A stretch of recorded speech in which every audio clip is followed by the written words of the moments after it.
Hey chillers, welcome back to my channel. So, it is Thursday, which means it is spooky video day. And yes, I am wearing an green M&M beanie. But, if you saw my Twitter, you knew this week was gonna be kind of strange. Sorry, my eyebrow itches. You knew this week was going to be a bit funny. But here we are. So today I will be reading part 3 of face keeps itching of All My Friends Are Dead. So let's jump right into the story. I went to answer my front door because I will leave a link down below to part 2, and there will be a link to part 2 at the end of this video. Alright, here we go. Starting for real now. I went to answer my front door, because that's what normal people do when someone knocks.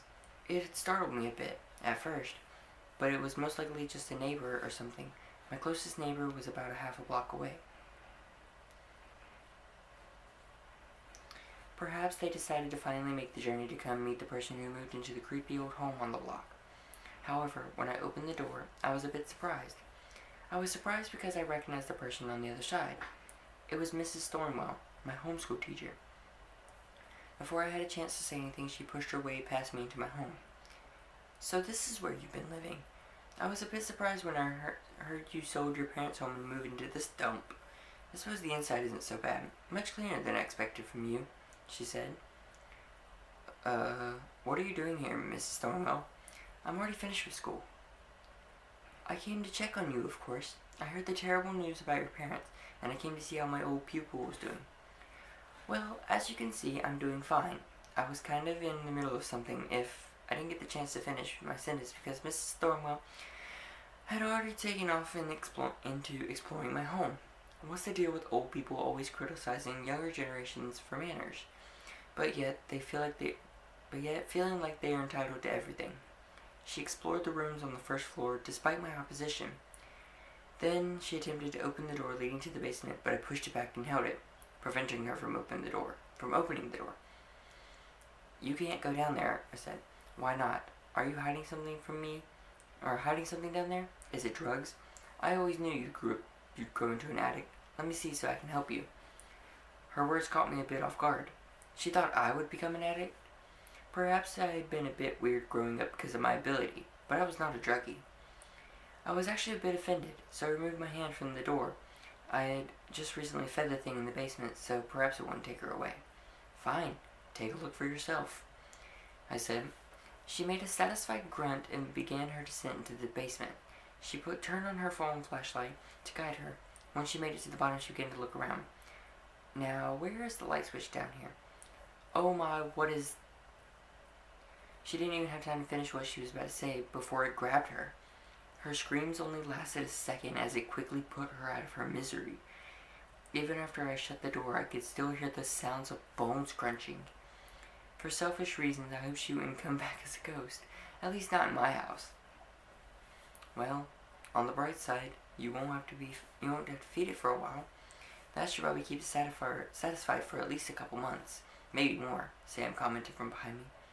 It was messed up given the situation, but I couldn't help but let out a short chuckle. I'm sure there are thousands, if not millions of kids who would like to feed their teacher to a monster, but I had actually done it. Curiosity killed the cat, after all. I wonder if she still thinks I'll be an addict in the afterlife. "So, what now?" I asked Sam. "What do you mean? I think everything is pretty well sorted out now. You know to keep the thing in the basement fed and stay out of the attic. Things go back to normal now," he replied. "Back to normal? There's a monster in my basement and there are dead girls trapped in my attic because their murderer is still on the loose. Not to mention the only people I interact with are all dead. How is any of this normal?" Sam raised his finger as if he was about to respond, but instead he just disappeared again. Of course he did. Gotta love when your best friend is a ghost. I decided to peek out my front window to see if anyone had been alarmed by the short scream from my basement. There was no one out there. but Mrs. Thornbell's car was parked out front. Great. How does one dispose of a car? I put on some old clothes and gloves. I took the car a decent distance away from my home and parked it somewhere that didn't appear to have any cameras. I walked for a while to put some different distance between myself and the car, and then I called for an Uber.